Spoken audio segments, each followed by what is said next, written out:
Estamos iniciando, buenas tardes a todos. Estamos iniciando la mesa 18 de este día miércoles 19 de octubre, con el tema de la enseñanza en las disciplinas con el cine, ¿no? Quizá por medio del cine también es una buena forma de mencionarlo. Vamos a estar participando 4 ponentes. En primer lugar, empieza Juan Manuel Díaz de la Torre con el tema El cine como instrumento didáctico en la enseñanza de la sociología y como reflexión sociológica. Posteriormente continuaré yo con el tema del largometraje narrativo en la enseñanza de la asignatura Arte y Mitos. Y finalmente continuarán Ana Graciela Hernández y José Antonio García con la ponencia titulada El cine como material didáctico en la unidad de aprendizaje, desarrollo profesional de la carrera de ingeniero arquitecto. Entonces, mm, pues es un gusto estar aquí. Damos la bienvenida a quienes nos acompañan como participantes, espectadores de esta mesa, y vamos a tener cada uno de nosotros 20 minutos para hacer la presentación del tema. Yo les estaré recordando a mis compañeros cuando ya falte un minuto para terminar. Y entonces, pues creo que de momento eso es el recordatorio principal, que bueno, hay que tratar de ser justos con los tiempos para no, eh, pues, pasarnos de lo estipulado, ¿verdad? Muy bien, entonces vamos a proceder con la presentación del maestro Juan Manuel Díaz de la Torre, quien es licenciado en Relaciones Internacionales por el Instituto Tecnológico de Estudios Superiores de Monterrey y TESUM. Es maestro en Sociología por la Universidad Iberoamericana y actualmente es doctorante en Humanidades por la Universidad Anáhuac Norte. Este,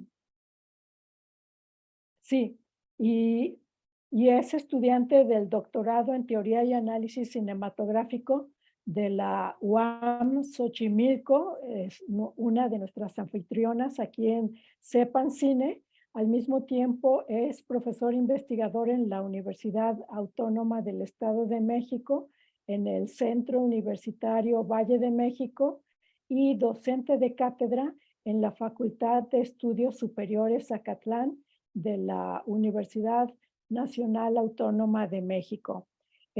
Como lo mencioné hace unos minutos, su ponencia se titula El cine como instrumento didáctico en la enseñanza de la sociología y como reflexión sociológica. Gracias, maestro Juan Manuel. Adelante. Muchas gracias, Jacqueline. Un gusto estar aquí y gracias por la oportunidad. Paso a compartir pantalla. Espero que ya se vea la presentación. Sí, así es. Lo Ok, estamos perfecto. viendo. Muchas gracias. Bueno, mi presentación se titula El cine como instrumento didáctico en la enseñanza de la sociología y también como reflexión sociológica.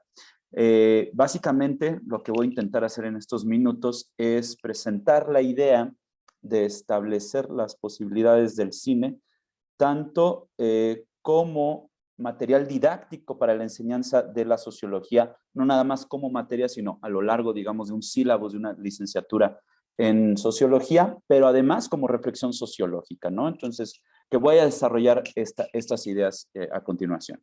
Bueno, entonces, lo que sucede como egresado y profesor de ciencias sociales, me he percatado que tradicionalmente se utiliza el cine como una forma de ilustrar conceptos y fenómenos sociales, ¿no? Entonces, es bastante común que los profesores de ciencia política o de historia dejen una cinta en particular como complemento o para ilustrarlo y comentarlo en clase, ¿no? Entonces, claro, esto evidentemente genera que se deje de lado el análisis formal, que obviamente no es propio de las ciencias sociales, ¿no? No estamos en la carrera de comunicaciones o de cine, etcétera.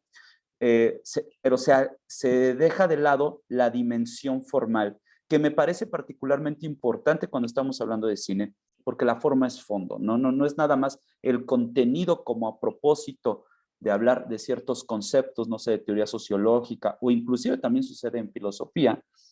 Se reduce el cine simplemente a una forma de mostrar ejemplos, ¿no? Entonces, se deja, que también me parece esto es importante, se deja de comprender al cine en sí mismo como un texto producido socialmente, ¿no? Digo, los que nos abocamos a la sociología del cine o a la sociología del arte, la idea es entender la obra estético-cultural como un texto social, ¿no? O sea, tomar esto como un vestigio o como una evidencia de la sociedad que lo produjo, ¿no? Y sacar conclusiones como lealtades, etcétera, ¿no? Entonces, esta forma tradicional, digamos, esta técnica didáctica del cine limita al uso de las cintas su entendimiento, su exploración como fenómeno social, ¿no? Entonces, lo que aquí pretendo hacer o lo que he tratado de hacer a lo largo de diferentes talleres y ponencias es esta doble dimensión.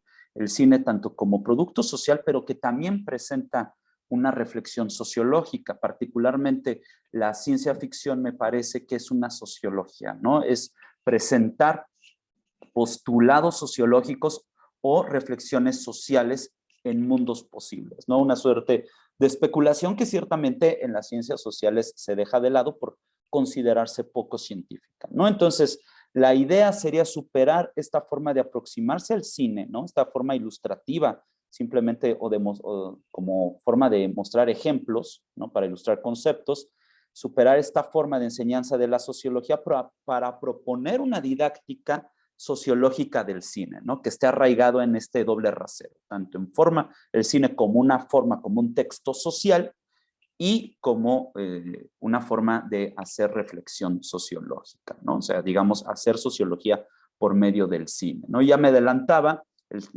creo que de todos los géneros, me parece que es la ciencia ficción donde vamos a poder ver este doble rasero, ¿no? Aquí tenemos un póster de Tetsuo, película de culto de 1988 japonesa, que precisamente plantea, digamos, el papel del sujeto social en la sociedad japonesa, que en este momento, finales de los 80, está viviendo una serie de crisis y de transformaciones, ¿no? Entonces, el cine especulativo no mimético, particularmente la ciencia ficción, me parece que es una sociología, ¿no? Entonces, ¿qué presenta la ciencia ficción? Bueno, una serie de posibles escenarios y particularmente en el caso de Tetsuo, reflexiones del papel del sujeto en torno de una sociedad cada vez más burocratizada, más corporizada y plantea reflexiones como, por ejemplo, cuál es el papel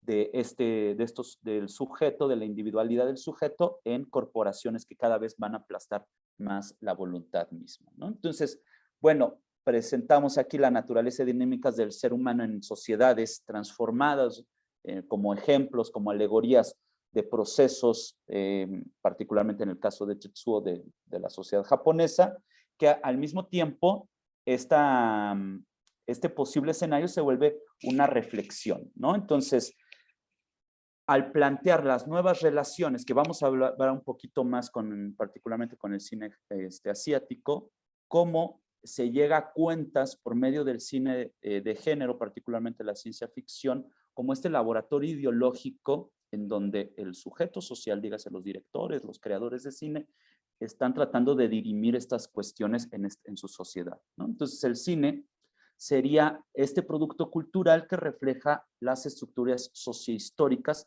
de la sociedad o de los grupos humanos que lo produjeron, ¿no? Entonces, y vamos a ver que durante la crisis de los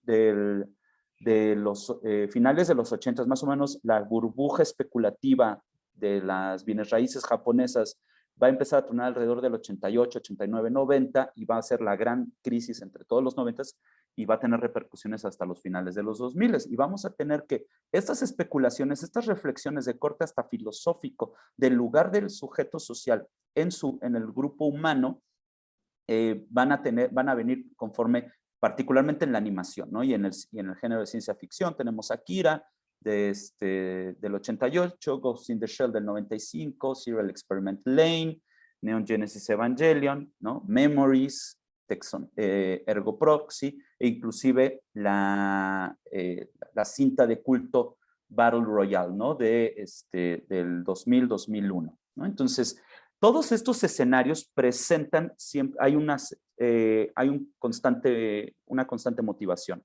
El sujeto que se tiene que enfrentar a la sociedad cada vez más burocratizada para mantener su individualidad y cómo este enfrentamiento entre la homogenización de lo social, de las grandes estructuras macrosociales, van a tratar de aplastar y homogeneizar la voluntad individual, ¿no? Entonces, lo vamos a ver continuamente en el cine especulativo japonés, ¿no? Y, bueno, en realidad el cine especulativo es asiático, ¿no?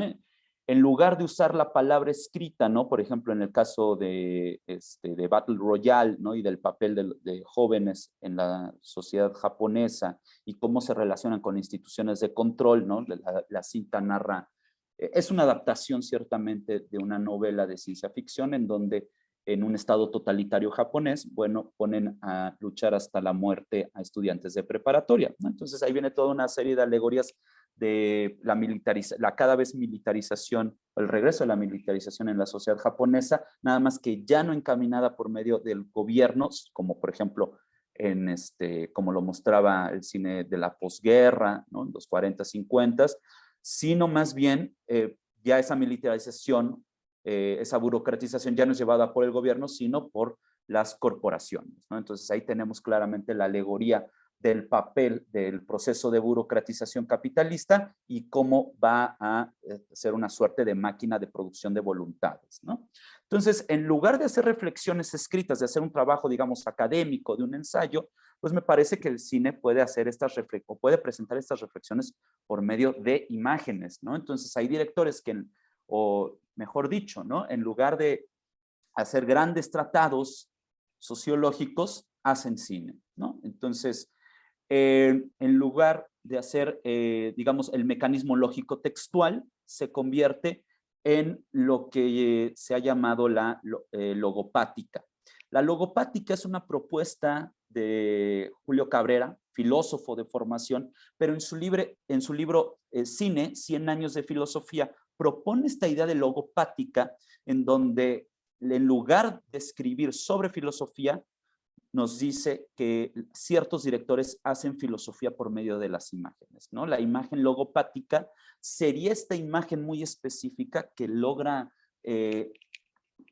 concretizar en un plano tanto la reflexión sociológica, por un lado, la reflexión racional, como la sensibilidad. Y nos dice Cabrera, es una forma de adquirir y de producir conocimiento superior a la exclusivamente racional, porque estamos articulando dos partes del ser humano, ¿no? No es nada más la racional, sino la pática, de patética, ¿no? De las dictaminaciones, de las emotividades, de las sensaciones, y la lógica, ¿no? El logos. Entonces, tomo esta idea de la imagen logopática para llevarlo al terreno de la sociología, ¿no? Establecer reflexiones y emociones para generar conocimiento social y sociológico, ¿no? Entonces, aquí de hecho está el libro de Cabrera, ¿no? Entonces, el cine sería esta forma de entender y de concebir la sociedad. Obviamente, la advertencia que hace Cabrera es que no todo cine es logopático, o mejor dicho, no todas las imágenes cinematográficas son logopáticas. Solamente aquellas que logran articular la razón y la emoción generan esta unidad, ¿no? Y claro, él está hablando del cine de Tarkovsky, está hablando de Eisenstein, Hitchcock, etcétera. Pero yo creo que sobre todo en ciencia ficción, cintas como Blade Runner, podríamos considerarlas como logopáticas, ¿no? Entonces, no es nada más la simple visión teórica, sino es un postulado teórico, pero que está siendo llevado a la visualidad, ¿no? O sea, el postulado teórico se lleva a la representación visual. Entonces, bueno, aquí me parece que, por ejemplo, actualmente el director que mejor hace es Bong Joon-ho, ¿no? Que de hecho este es el ejemplo que voy a mencionar sobre una lectura logopática sociológica. Entonces, a ver, esta preocupación surge en realidad de mi proyecto de investigación en el doctorado de Teoría y Análisis Cinematográfico, sobre todo con la vinculación de lo textual y lo contextual, ¿no? Porque de pronto parecemos que el análisis formal empieza a leer al texto cinematográfico como un universo en sí mismo, que sí lo es, pero que está ajeno de cualquier otra forma contextual, ¿no? Que está completamente separado de la conexión de su contexto. Y al revés, que eso es lo que pasa más en ciencias sociales. Se toma a la cinta, se olvida del elemento formal y simplemente se habla a propósito del contexto. Y bien se dice que muchas veces en ciencias sociales el análisis de cine se hace de espaldas a la película.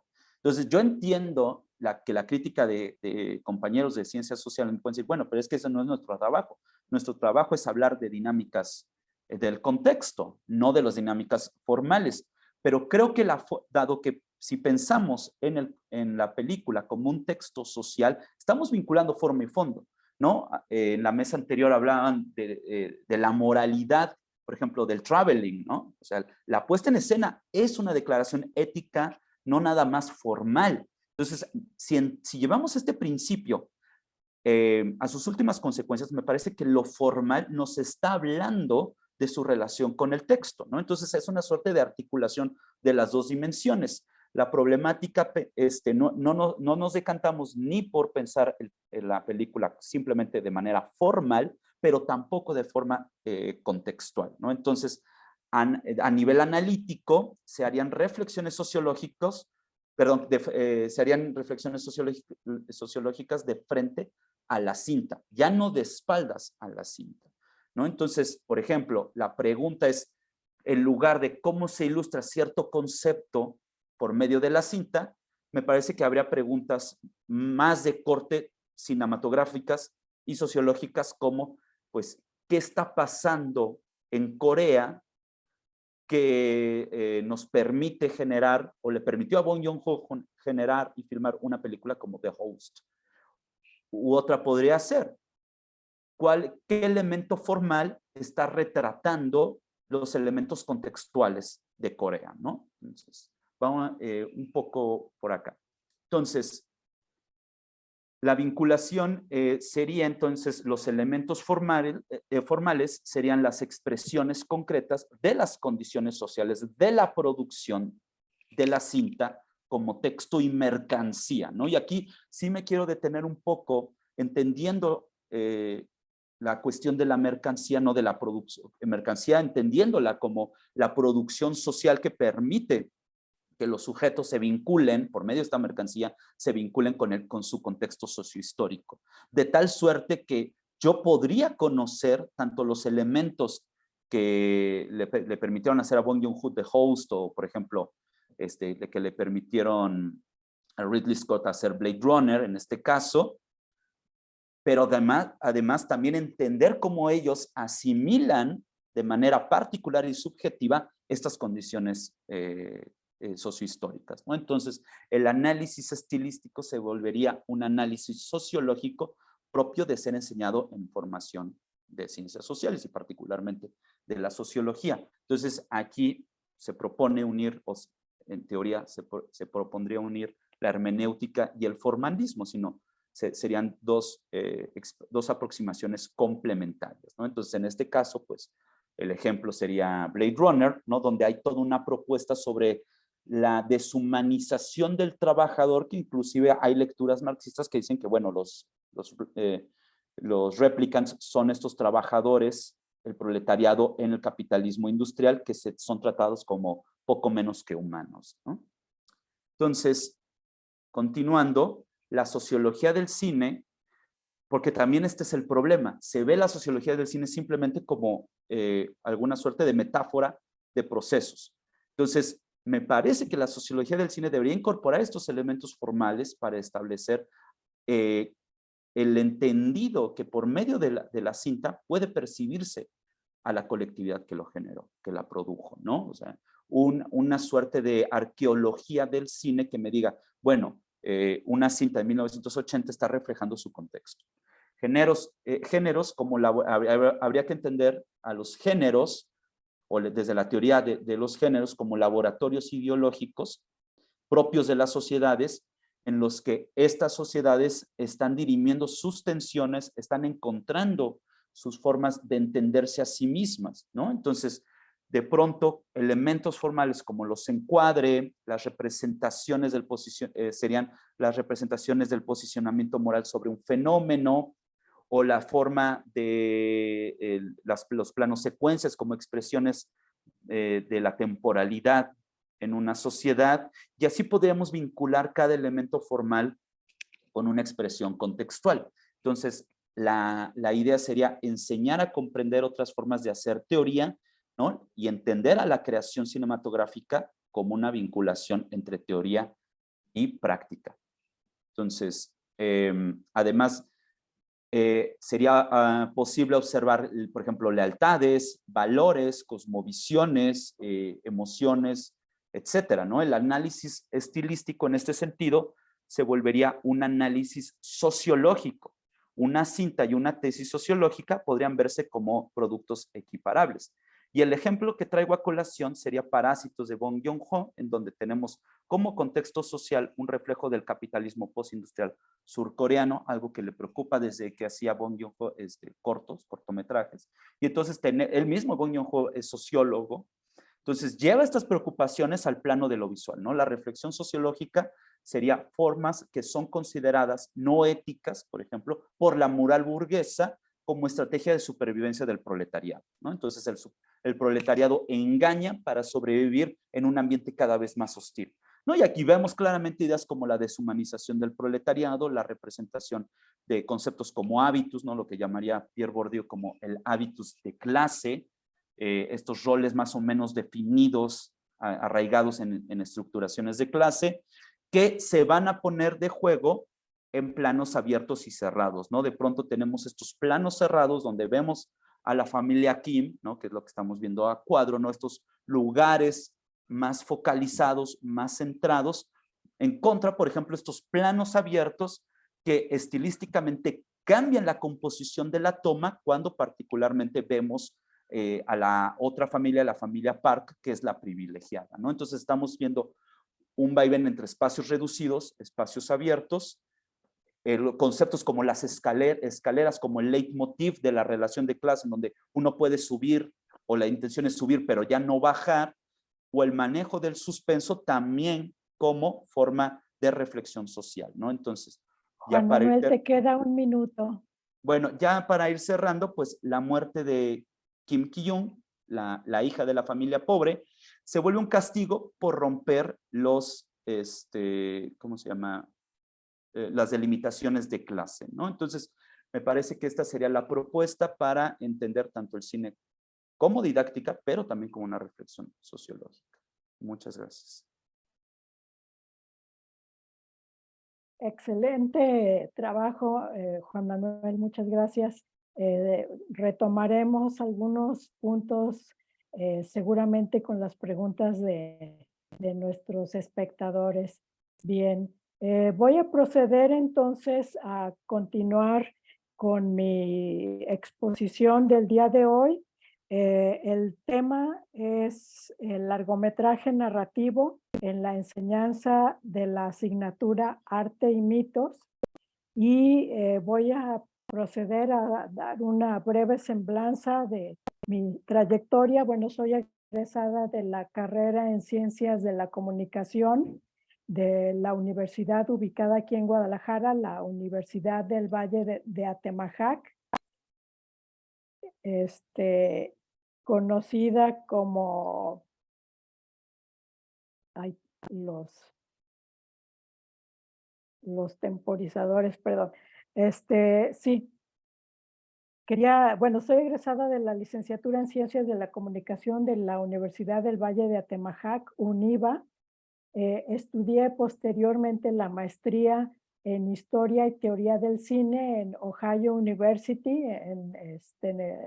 en la locación de Athens, Ohio. Posteriormente estudié el doctorado en Literatura y Cultura Latinoamericana en la Universidad Ohio State University en la ciudad de Columbus, Ohio.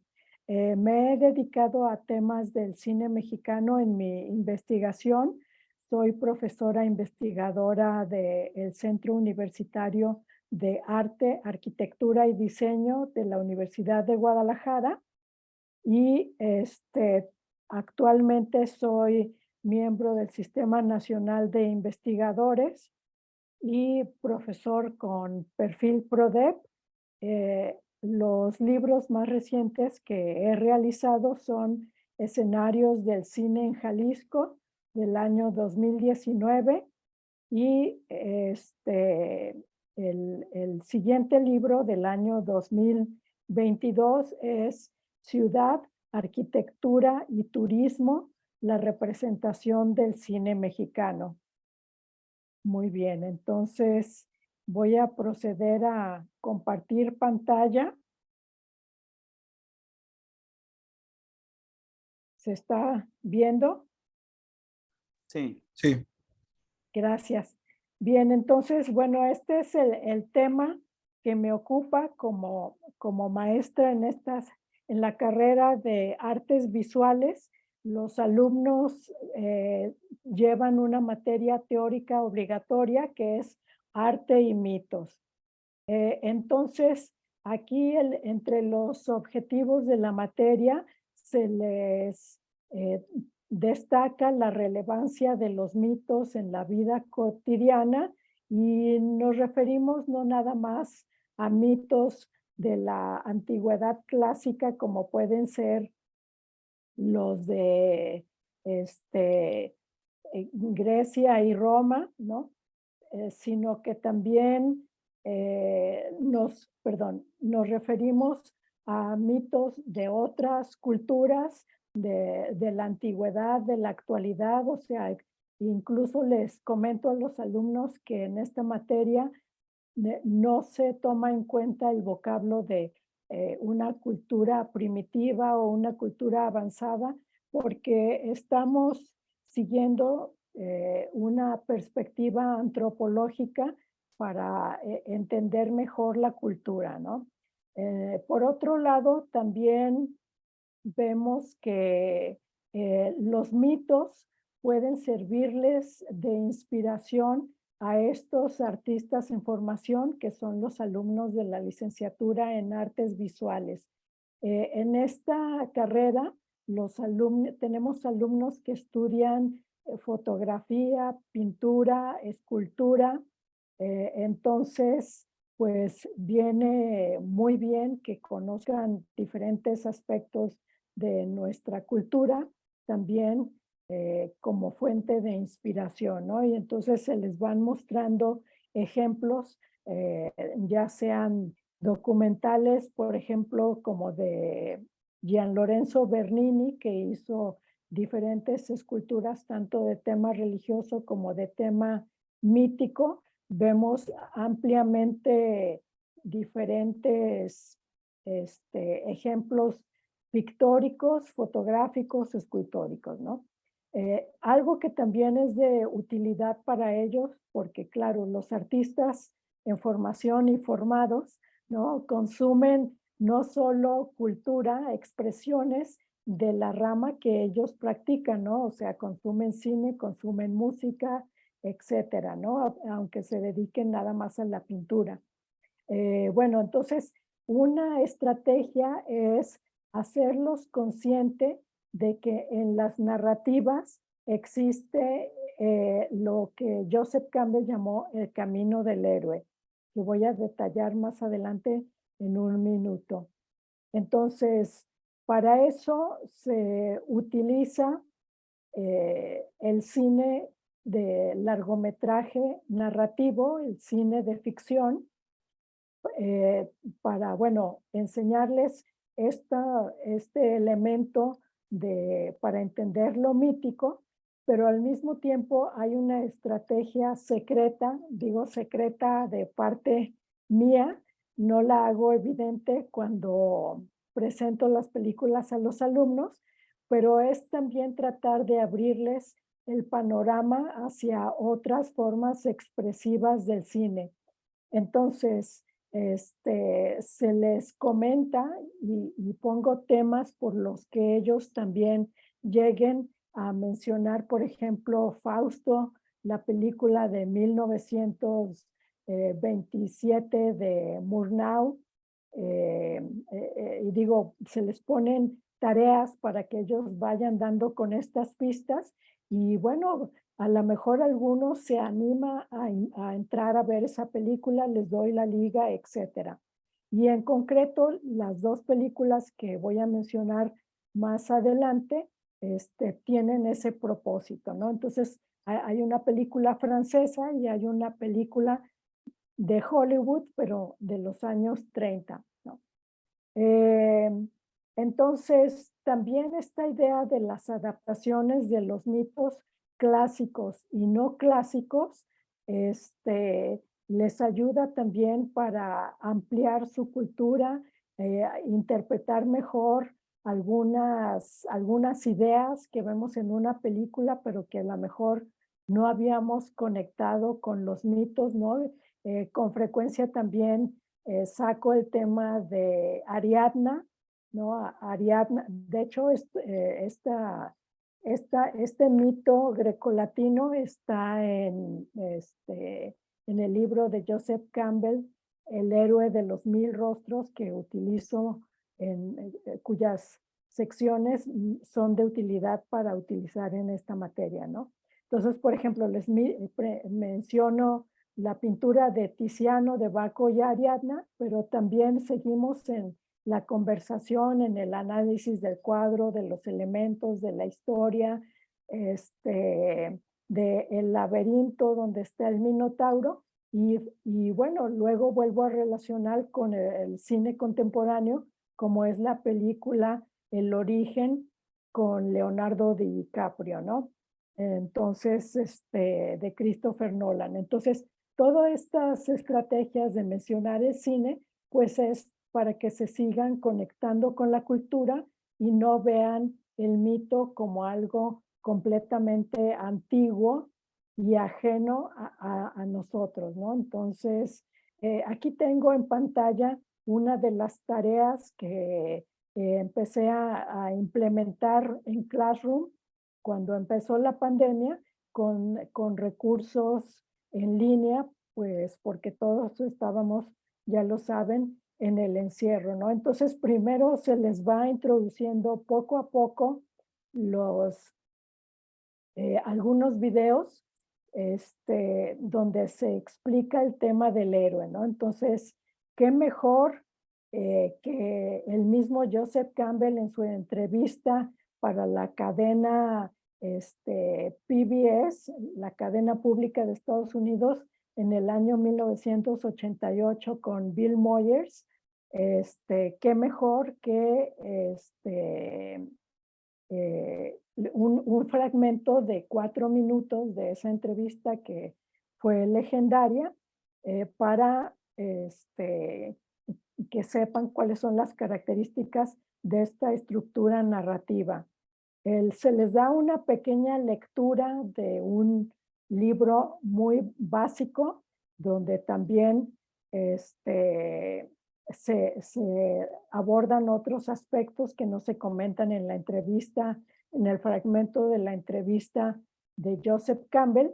Y por último, ellos tienen que pensar qué película tiene esas estructuras donde hay, por ejemplo, un héroe, ayudantes, oponentes ante la necesidad del protagonista, del héroe, de llegar a su objetivo, ¿no?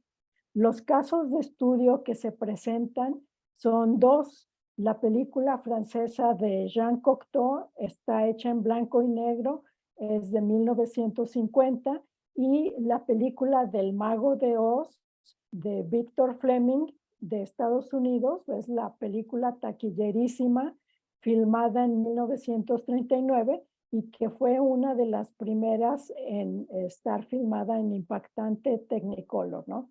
Entonces, bueno, para mí es importante que conozcan figuras como Cocteau, que fue un realizador y literato, dramaturgo, poeta, dibujante, muy complejo, que nos dejó, perdón, que nos dejó obras muy hermosas como La Bella y la Bestia. No mencionamos tanto su etapa surrealista para que no se me distraigan mucho los alumnos.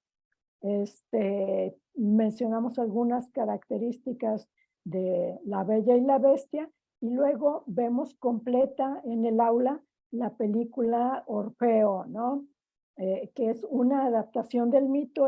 Los alumnos ya tuvieron que hacer una tarea investigando las características del mito grecolatino y bueno, ellos empiezan a intrigar por los sets, la historia, los recursos de efectos especiales de la película, las pasiones conflictivas que son diferentes al mito original, y finalmente los alumnos pues tienen una percepción positiva del cine en blanco y negro.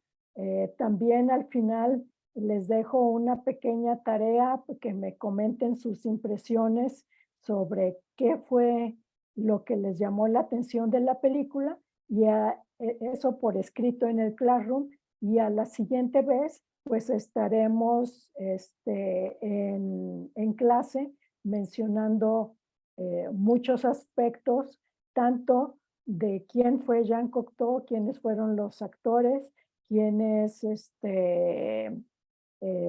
cómo se adaptó el mito o no, etcétera, ¿no? Y aspectos técnicos de la película. Entonces, bueno, ese es el caso de Orfeo, que la mayoría de las veces tengo una retroalimentación positiva de los alumnos de ver algo diferente a Hollywood, y muchos me dicen, es que es la primera vez que veo una película en blanco y negro o una película francesa, ¿no?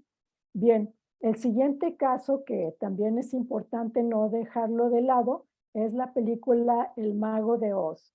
Bueno, fue pues un parteaguas en Hollywood por la utilización de secuencias en color sepia, que era lo que la gente estaba acostumbrada al blanco y negro, a los tonos incoloros, y cuando empieza la diferencia de las imágenes en Technicolor, pues fue algo que enloqueció a los espectadores de 1939, ¿no?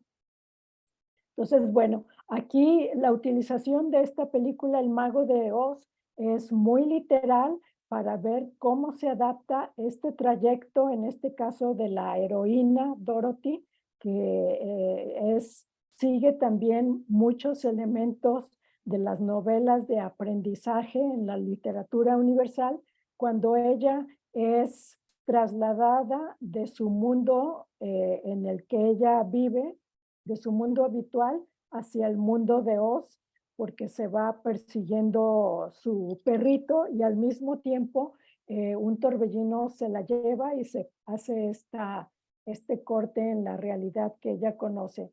La realidad del mundo de Oz pues es toda en color, con personajes fantásticos como el león, que no es valiente, la acompaña en su trayecto para ver si el Mago de Oz le puede regalar la valentía. El espantapájaros, que no es fuerte, y ¿cómo se llama? Hombre de hojalata. Bueno, estoy viendo el tiempo, vamos a seguir avanzando. Hay ayudantes y oponentes muy claros en esta película, como los identifica Campbell. Está la hada, o como la película la menciona, la bruja buena, y está también la malvada bruja del este, que es el personaje feroz que todo el mundo acaba temiendo, ¿no? Entonces, esta va a ser el obstáculo para que estos personajes no lleguen al castillo, a la ciudad donde se encuentra el famosísimo Mago de Oz.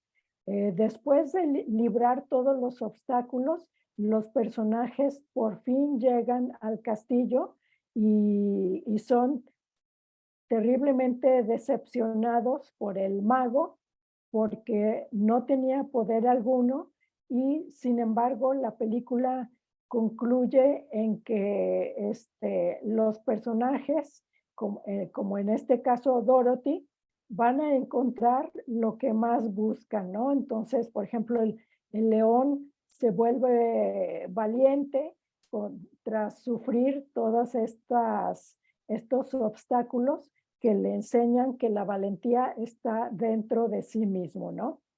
Y Dorothy, por su parte, finalmente logrará llegar con los suyos y valorará todo lo que fue su vida previa a la aventura en el país fantástico de Oz, y se encuentra feliz de, en primer lugar, encontrar a su perrito. Ya lo vemos subiéndosele a ella aquí en la foto de la izquierda, y en segundo lugar, recuperar a su familia, ¿no?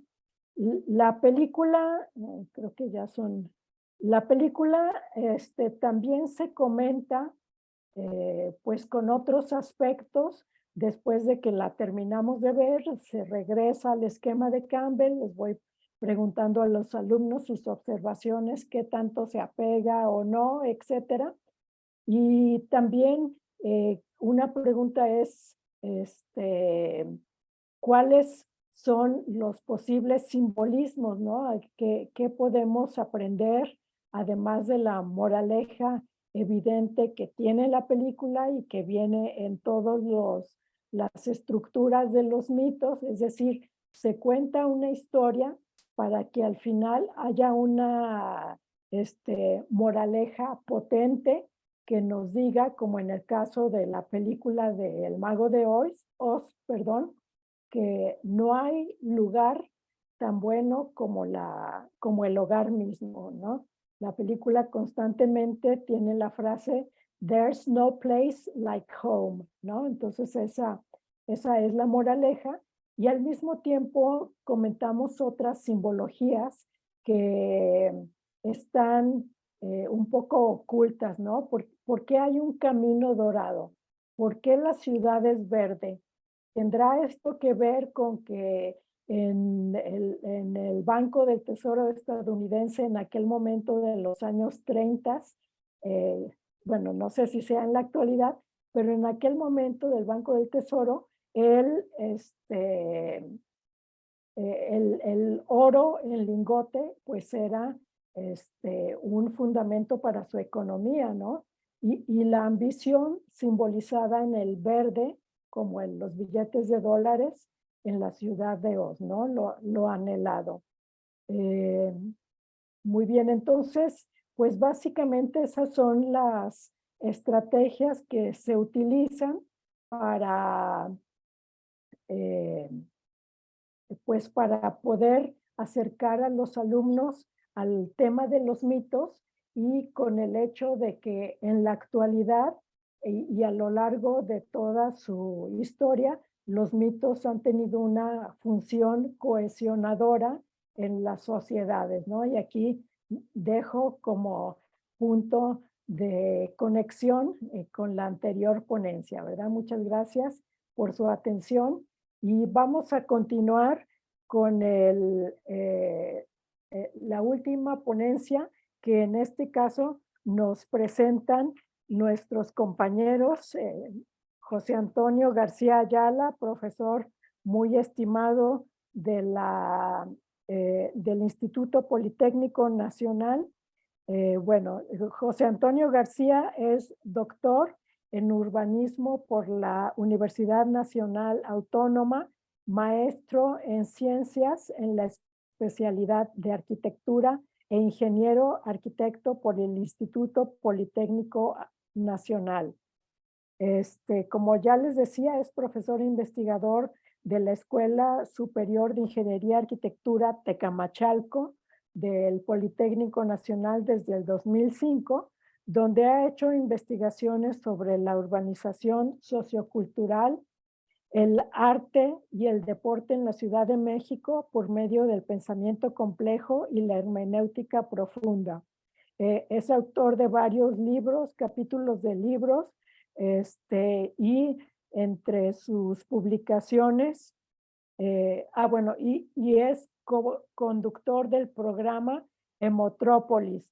Igualmente es coordinador de diversos eventos como el prestigiado Seminario Permanente de Cine, Ciudad y Arquitectura. Por su parte, Ana Graciela Hernández Trevilla es maestra en habilidades directivas por la Universidad Tecnológica de México, SC, además de ser licenciada en arquitectura.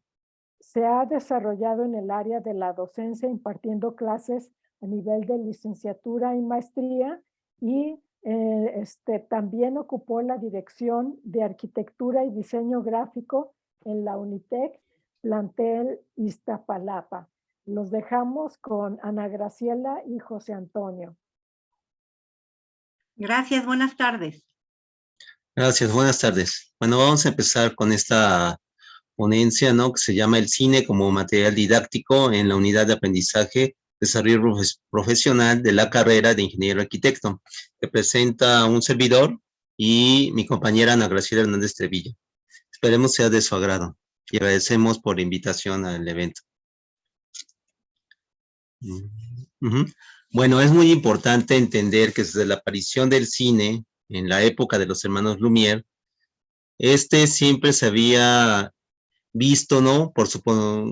Como un elemento, ¿no? Que podía tener un gran potencial, digamos, educativo. Los propios hermanos Lumière, quienes lo convirtieron en un espectáculo masivo, valoraban su uso científico más que el artístico, imperante actualmente.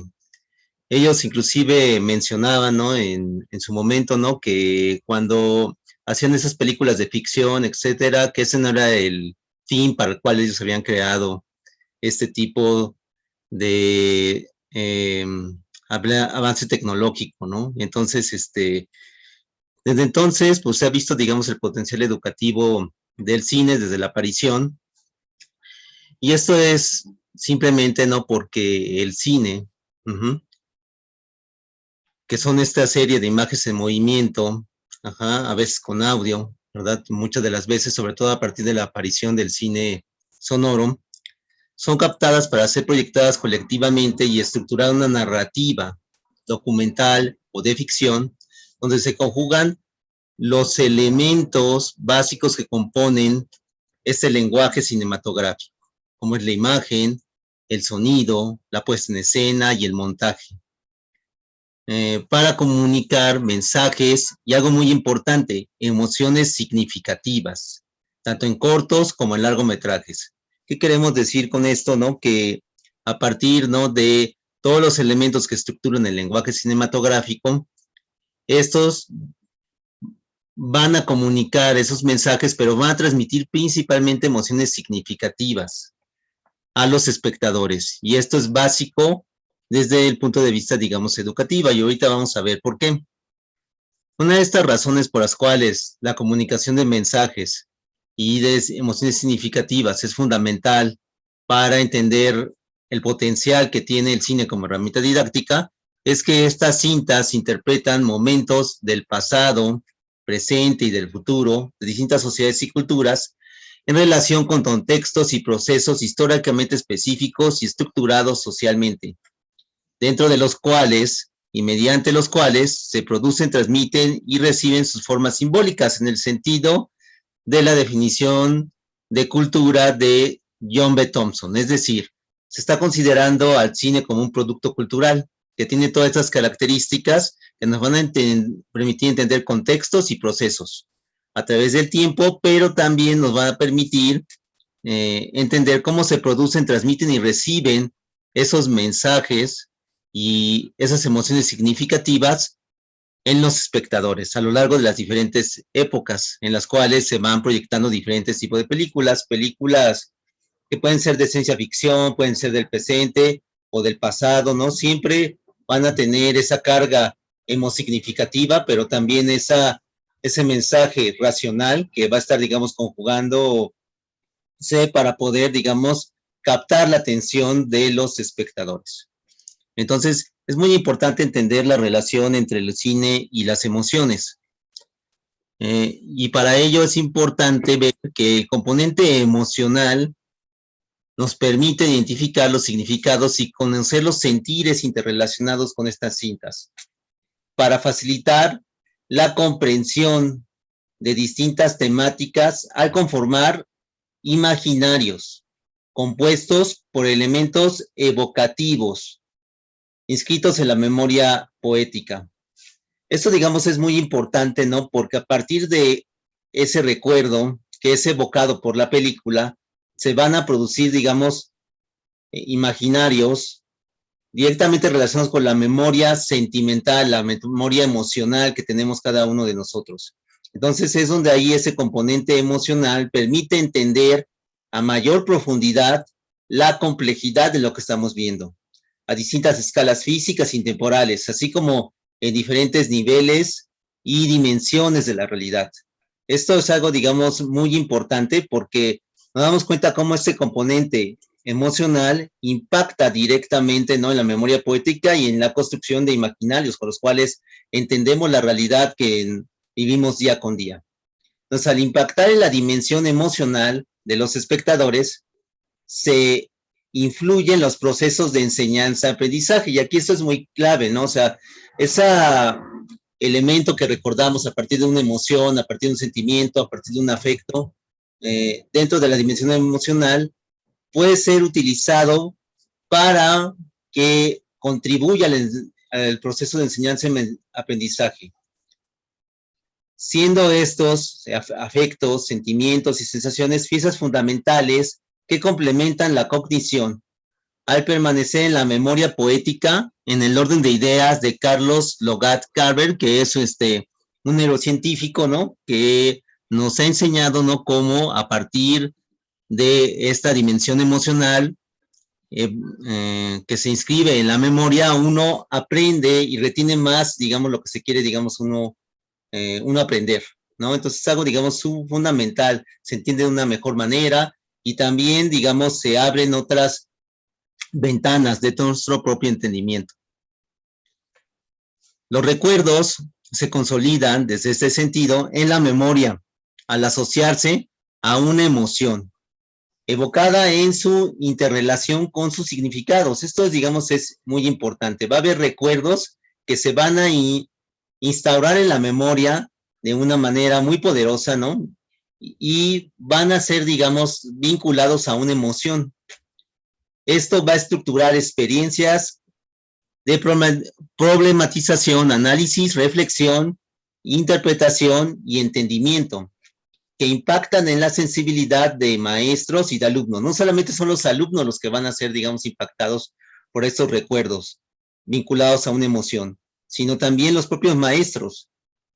Y ambos van a complementar su dimensión racional, obteniendo conocimientos integrales donde los saberes se imbrican con los sentires. Es decir, que este conocimiento emocional, vamos a decirle así, se va a interrelacionar con ese conocimiento racional para producir conocimientos integrales, complejos, donde los saberes y los sentires se entretejen entre sí, se entrelazan para poder hacer un entendimiento mucho más complejo e integral. Esto permite que los placeres artísticos, lúdicos y apreciativos motivados por un plano, una escena, una secuencia de un filme, sean clave para entender a profundidad ideas, conceptos, teorías, estableciendo una interrelación entre el cine y la educación, donde una cinta se convierte en una herramienta educativa pedagógica de enseñanza-aprendizaje y didáctica en el sentido que lo plantea Román García, en diferentes niveles educativos, como el de la educación superior. Entonces, es algo, digamos, muy importante entender que más allá de ser solamente un placer, que desde luego lo es, el cine, ¿no? En muchos aspectos, también permite, ¿no? Volverse una herramienta educativa fundamental, ¿no? Que permite, ¿no? Poder transmitir ese conocimiento a diferentes niveles educativos, ¿no? De alumnos, entre ellos los de educación superior. Ahora le voy a dar la palabra a mi compañera Ana Graciela, que nos va a hablar del caso de estudio que tenemos, que es la unidad de aprendizaje y desarrollo profesional. Muchas gracias, doctor José Antonio. Bueno, para hablar de nuestros casos de estudio, quiero comentarles que la unidad de aprendizaje de desarrollo profesional se imparte en el 10º semestre de la carrera, o sea, es prácticamente el último semestre.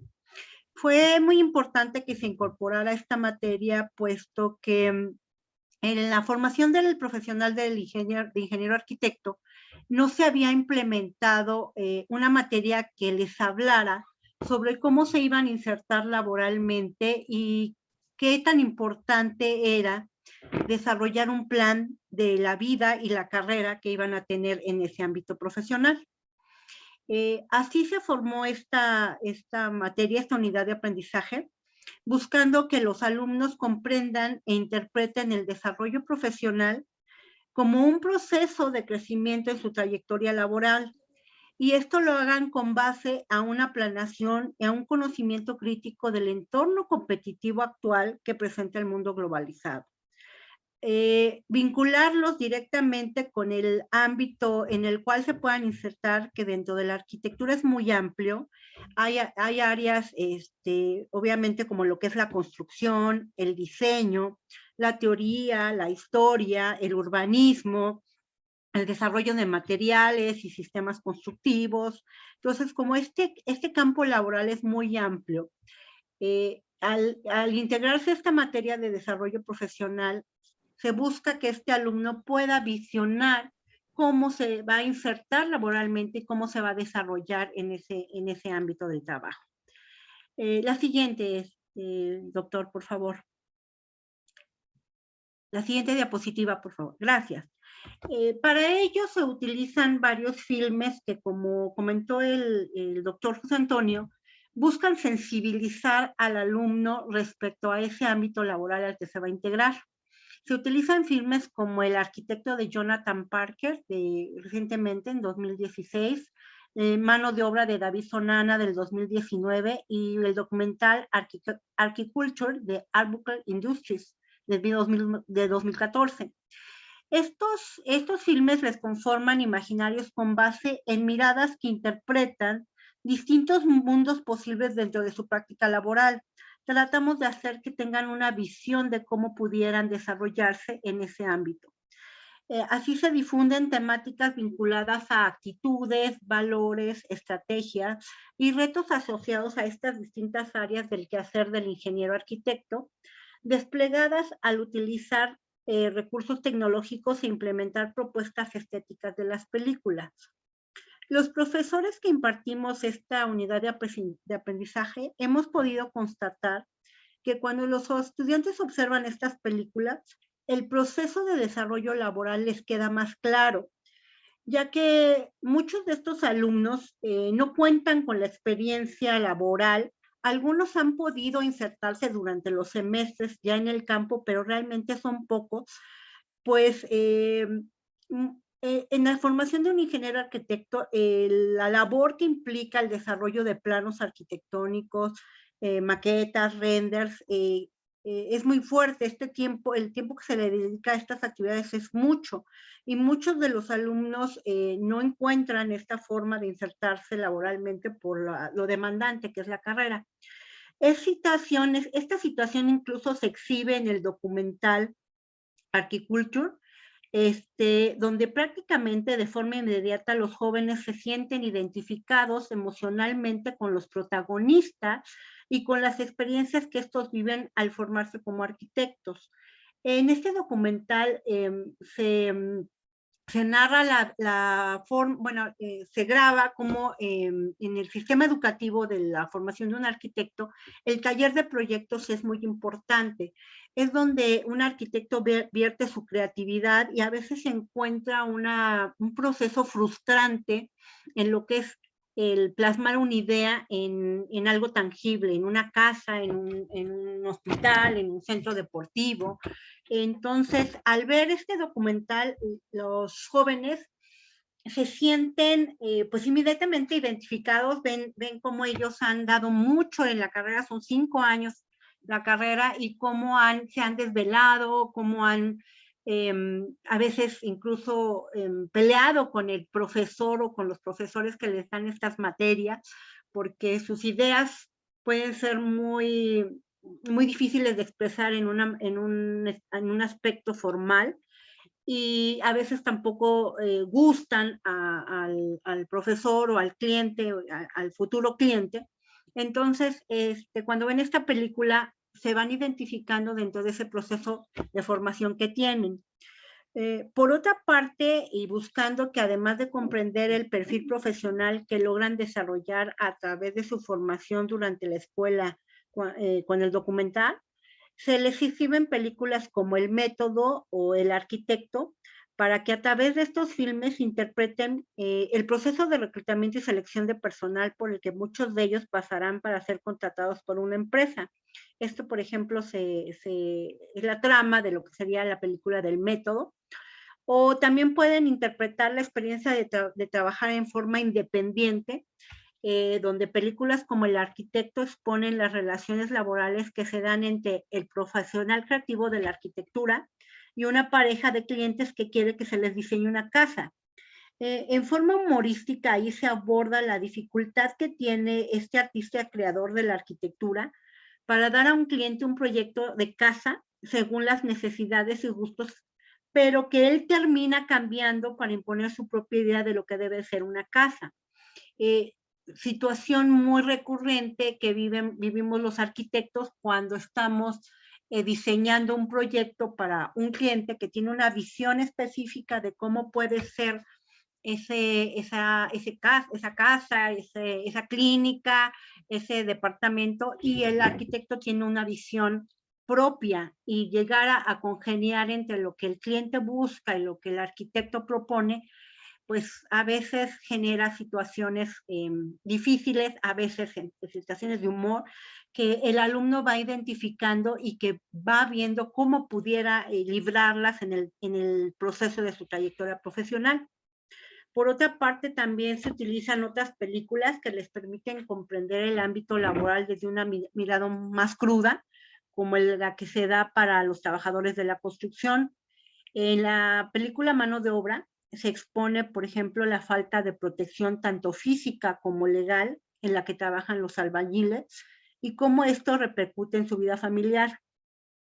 Con esto se busca sensibilizar al alumno ante su responsabilidad como director de una obra o un proyecto, donde debe cuidarse, cumplir con los requisitos que piden los gobiernos e instituciones de donde se edifica, pero también se debe proteger a los trabajadores de la construcción con las medidas y equipos de seguridad para que estos no sufran accidentes y que sus familiares queden protegidos ante cualquier eventualidad que se presente.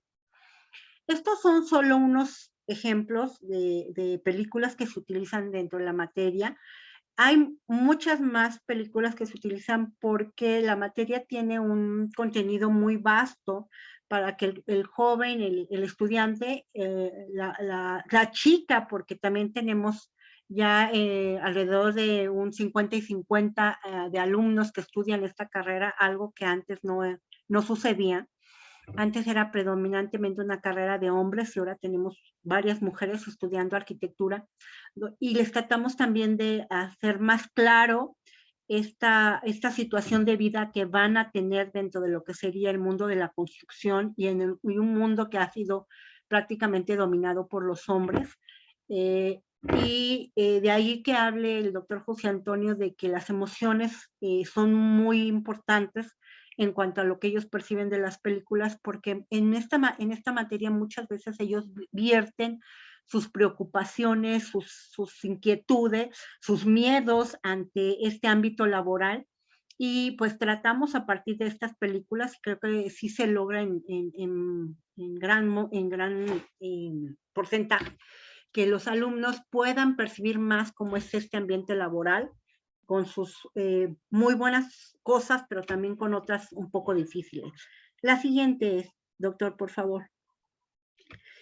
Es así que entonces las películas producen una experiencia emocional con una esencia educativa que permite a los alumnos entender sus trayectorias laborales como parte de procesos de crecimiento competitivos y personales basados en una planeación y conocimiento crítico del mundo global. La materia de desarrollo profesional se enriquece entonces con estos materiales cinematográficos, logrando que mediante un esfuerzo organizado y formalizado, el estudiante realice una planeación de su vida y carrera como ventaja competitiva en el entorno laboral al que se va a incorporar. Creemos que cuando esta materia no estaba incluida dentro de la formación del profesional de la arquitectura, el alumno se iba solamente con su propia, lo poco o mucho que había podido entender de este ámbito laboral. Y a través de las películas hemos visto que el alumno sale de muchas dudas, entre otras también, pero se le explica, se le da un panorama más amplio de esta inserción laboral que va a tener. Muchas gracias.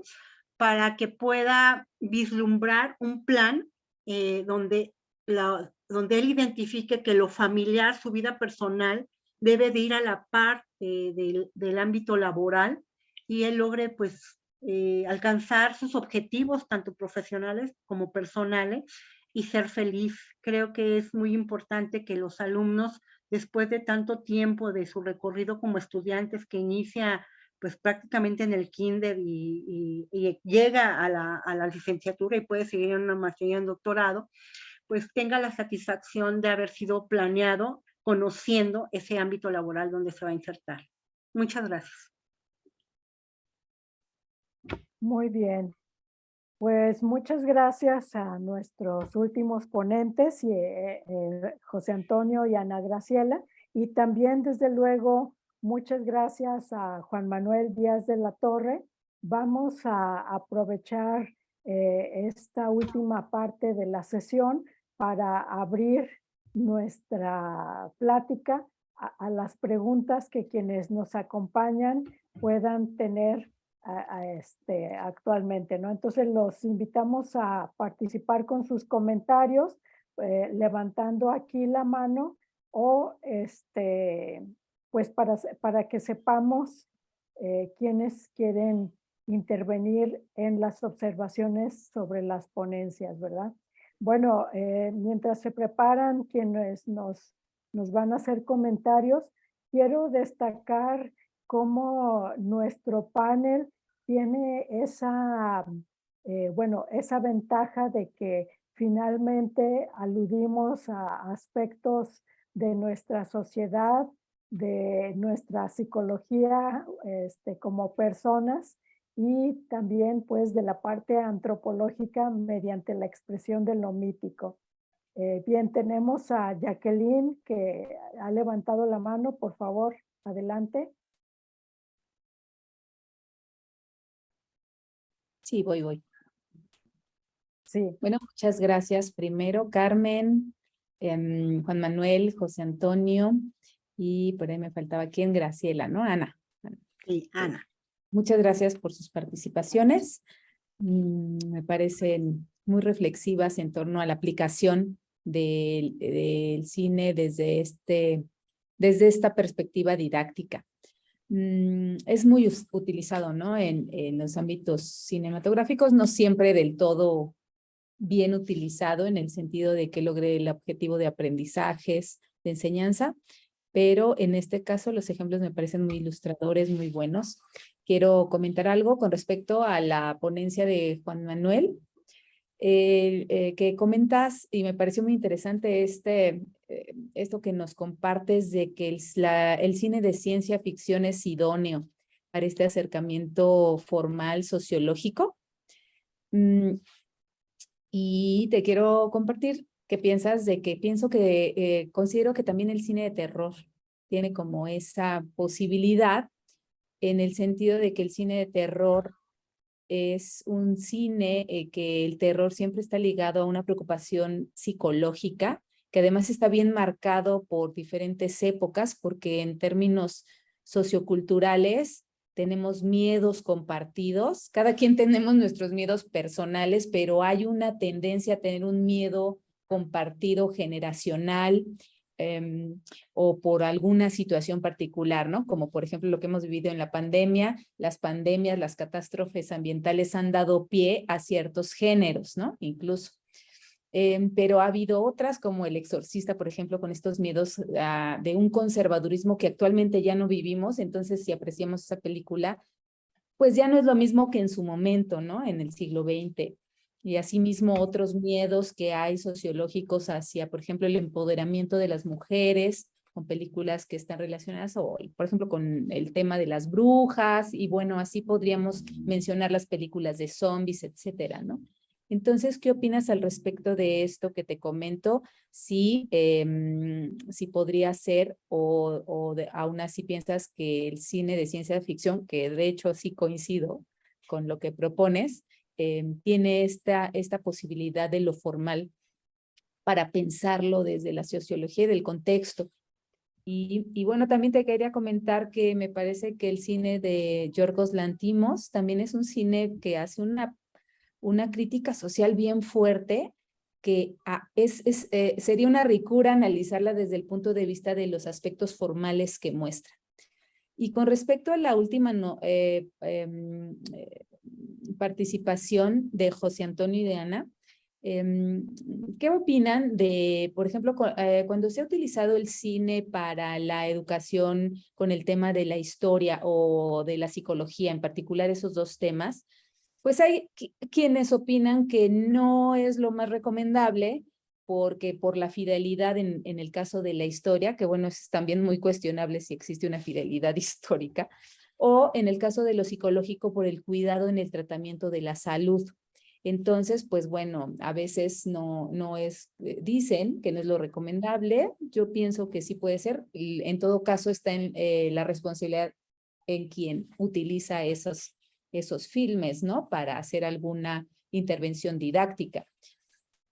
¿Ustedes considerarían que también podría ser o se requeriría cierto cuidado cuando se utilizan películas para una didáctica relacionada con el diseño? En este caso, ustedes lo compartieron desde la arquitectura, en el sentido de que quienes generan las historias y las producen, sobre todo me imagino desde el oficio de la creación desde el guión, pues estás más comprometido con armar tu propio universo diegético y podrías tener una responsabilidad hacia una investigación en torno a lo arquitectónico, como por ejemplo fue el caso en películas de Kubrick,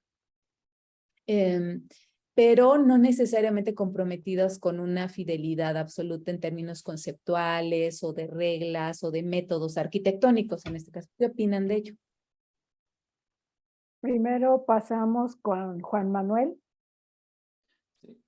Muchas gracias, Jacqueline. Muy interesante tu propuesta. Y de hecho, sí, tienes razón, porque creo que el terror, bueno, a ver, habría que empezar, porque esta idea del género como laboratorio ideológico de una sociedad lo saco de Linda Williams, ¿no? Ella propone que el melodrama es la reflexión sociológica de Latinoamérica y el western de Estados Unidos, ¿no? Es la construcción, el western es la construcción de la mitología estadounidense, ¿no? Es reflexionando y su mito originario, ¿no? Entonces, lo cual a mí me parece bien interesante y de ahí lo traigo. Entonces, si seguimos esta idea de Williams, yo creo que en realidad todo género correspondería a un proceso social, cultural y mítico. Entonces, por ejemplo, claro, el terror responde, por ejemplo, yo creo que últimamente, eso nunca, no lo he trabajado en forma, pero es una idea que tengo, que tiene que ver la cuestión de los zombies, ¿no? Esta onda de el cine y las series de zombies, la ficción de zombies, más o menos que tendrá unos 10 años aproximadamente que está su boom, tiene que ver con un miedo a las masas y a esta idea de que pueden, digamos, suprimir a las minorías, ¿no? Entonces, de ahí tenemos 28 Days, bueno, Exterminio, todos los remakes de Romero, de Walking Dead, ¿no? Y variaciones que tenemos para aventar para arriba, ¿no? Entonces, yo creo que tiene que ver con esto, ¿no? O sea, con estas preocupaciones que estábamos teniendo, ¿no? Entonces, sí lo podríamos leer. Me parece que la ciencia ficción, bueno, eso es un gusto particular que tengo. También me gusta mucho el cine de terror, pero creo que el cine de género muestra este tipo de transformaciones sociales, ¿no? Entonces, pero bueno, lo podríamos hacer extensivo siguiendo la idea de Williams, pues a cualquier género. Nada más sería leer en esta clave, tanto formal como sociológica, qué nos están diciendo, ¿no? Y también de acuerdo contigo con lo del Yorgos Lanthimos, creo que particularmente Killing of the Sacred Deer y Quinodontas son las que más se prestarían para leerlo en esta clave, ¿no? Gracias. Pasamos con Ana y José Antonio. Sí, muchas gracias. Gracias por la pregunta, Jacqueline. Muy interesante. Es cierto, en disciplinas como la historia y la psicología, se ha cuestionado mucho el uso del cine como una herramienta didáctica. Yo que he estado, digamos, de los dos lados, ¿no? ¿Verdad? Como educador, pero también como alumno, ajá, y que también, digamos, me ha adentrado tanto a la psicología como a la historia en algún momento. Yo creo que tiene que ver mucho ese cuidado con una responsabilidad de aquel que está dando, digamos, esa película como material didáctico. En el sentido no es como ponerla y ver un cinito, ¿no? Sino más bien es explicarle a los alumnos qué es lo que se tiene que enfatizar con esa película, qué exactamente le vas a enseñar con esa película.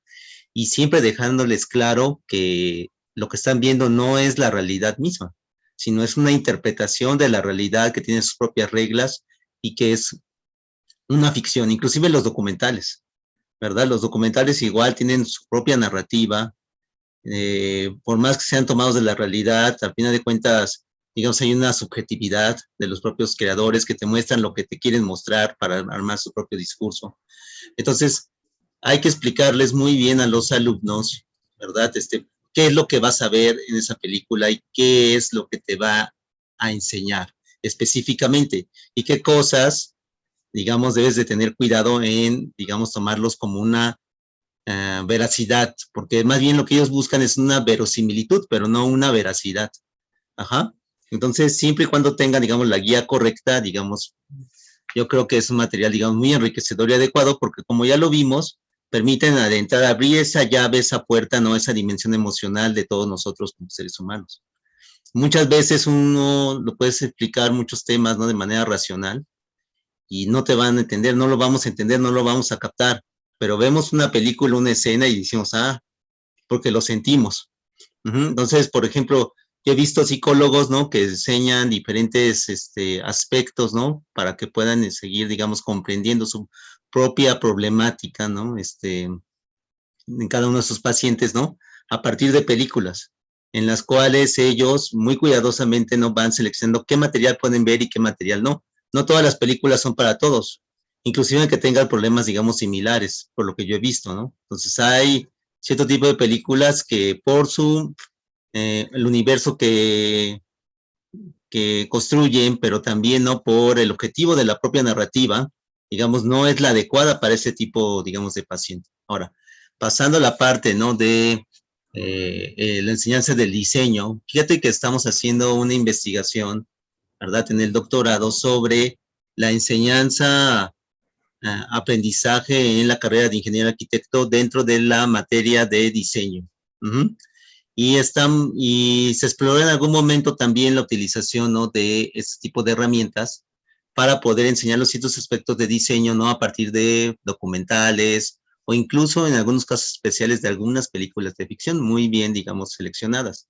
Y se ha visto que es algo, digamos, enriquecedor también para los alumnos porque eso les permite abrir, digamos, su panorama también. O sea, hay películas como, por ejemplo, El Origen, ¿no? El Origen, que, digamos, les muestra un universo, ¿no? Sobre las diferentes formas, ¿no? Espaciales que pueden estructurar y cómo están, digamos, conformadas e interrelacionadas cada uno de ellos, pero también les muestra cuál es esa labor que tiene el propio diseñador para crear ese tipo de universos. En este caso, en el mundo de los sueños, ¿no? Pero que se traspasa como una analogía hacia el mundo real. Entonces, eso, digamos, es algo muy importante que van dando y van haciendo que los alumnos vayan entendiendo la importancia de ciertos aspectos del diseño, que se van complementando con otro tipo de documentales, ¿no? Como por ejemplo documentales de arquitectos famosos, ¿no? ¿Verdad? Que también van enseñando cómo ellos arman ese proceso de diseño, ¿no? Y se complementa con otro tipo de películas donde se enfatiza la importancia de los geosímbolos que ellos van produciendo a la hora de diseñar.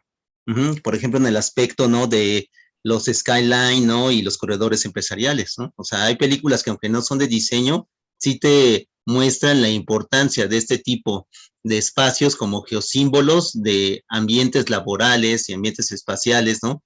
Que, digamos, condicionan la vida de todos los que viven ahí. Y para eso, esos puntos muy específicos, ¿verdad? Algunas películas son, digamos, muy importantes, ¿no? Para ello, ¿no? Y entonces esto te va abriendo también ambientes ventanas para que vean el grado de detalle que implica, ¿no? El quehacer creativo de diseñar, digamos, espacios.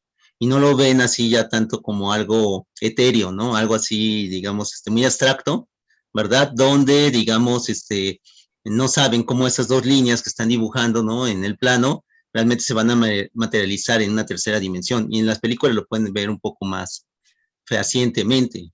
Claro, hay que tener, digamos, al igual que con las otras disciplinas, hay que tener, digamos, cuidado y hay que tener una guía. Yo creo que lo importante es la guía, ¿no? Que les permita saber. Nos quedarían 5 minutos para concluir los comentarios. Perdón, nada más para ir avisando. Sí. Ana, ¿quieres continuar? Sí, muchísimas gracias. Pido una Sí. disculpa al público de que no me puedan ver. Tengo un problema con mi cámara. Intenté arreglarlo, pero no pude. Bueno, en relación a lo que pregunta Jacqueline y sumando un poco a lo que dijo el doctor José Antonio, definitivamente yo doy precisamente la materia de historia desde la antigüedad hasta la actualidad. Y en algunos casos he utilizado películas, pero como bien dice Jacqueline, la recreación de un momento histórico es muy complejo en el cine. Por ejemplo, si vamos a ver, no sé, a los griegos y a los romanos y de repente podemos escoger a lo mejor una película como El Gladiador, pues tiene cosas que no son, tiene cosas fantasiosas, cosas reales y cosas, pues entre las dos cosas, ¿no? Entonces, como dicen bien ustedes, hay que ser muy específico con el alumno en qué pueden tomar de la película para su aprendizaje dentro de lo que se busca de la historicidad arquitectónica y qué otra cosa no es real. O sea, sí hay que marcarlo para que el alumno no se confunda. Y en cuanto a lo que es el proceso de diseño, para nosotros los arquitectos puede ser muy difícil porque estamos tratando de una idea, concretarla en algo tangible. Entonces creo que las películas pueden ayudarnos a tratar de entender qué pasa sobre nuestra cabeza para poder producir un espacio y luego ver el impacto que tiene.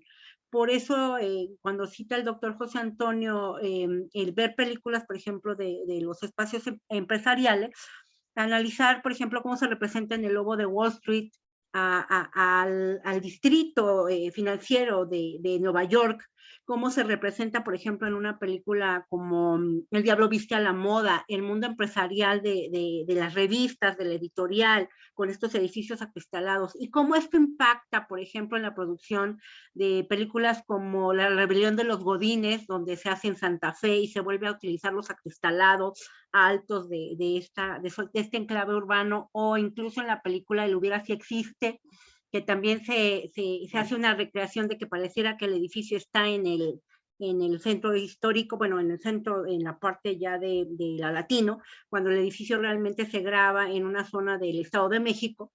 Entonces, hay que ser muy puntual con el alumno entre la parte de la veracidad y la verosimilitud, pero sí ayuda, o sea, la verdad es que sí creo que nos está ayudando a entender más el proceso de diseño y el impacto que tienen las creaciones arquitectónicas en el ámbito urbano. Muchas Muy gracias bien. a Juan Manuel y José Antonio y Ana por sus respuestas. Una sugerencia para José Antonio y Ana Graciela es acercarse a los making ofs, porque son enriquecedores en términos de proceso de diseño, porque nos muestran el cómo de la infovisualización y la prefiguración. Y creo que Muchísimas Juan gracias. Manuel tenía alzada la mano. Sí, no, bueno, no sé si me dé tiempo, si no, pues ya lo dejaré en el tintero, ¿sí? Nada más, ahorita con lo que menciona Ana Graciela, es que, bueno, parte de mi proyecto de investigación tiene que ver con los protocolos de visualidad y los regímenes escópicos, ¿no? Las formas de ver y de producir imágenes de las sociedades, ¿no? Entonces, por ejemplo, con estas sucronías, ¿no? Ahorita que se menciona Gladiador, pues de pronto tomamos protocolos de visualidad para la representación del pasado y estamos creando, digamos, espacios ficticios, o al menos no miméticos en la realidad, y se crean estas sucronías, pero aún así se construye un relato del pasado a partir de estos protocolos de visualidad, ¿no? Entonces, estamos recreando el pasado a partir de una visualidad que tiene que ver con con la manera en que Leni Riefenstahl retrató al Tercer Reich, ¿no? Entonces, me parece curioso cómo la imagen del pasado no es algo, nunca ha sido algo mimético, sino tiene que ver más con los protocolos de visualidad y de reproducción escópica con la sociedad en turno. Entonces, creo que esa podría ser una dimensión bien interesante pensando en historia y en arquitectura, ¿no? Cómo desde estos protocolos que tienden a ser presentes se reproduce un pasado que pues, realmente nunca existió, ¿no? Muchas gracias, Juan Manuel. Muy Sí, bien, gracias. pues creo que estamos concluyendo. Agradecemos a las personas que nos acompañan en esta mesa número 18, pues y quiero hacer otros anuncios.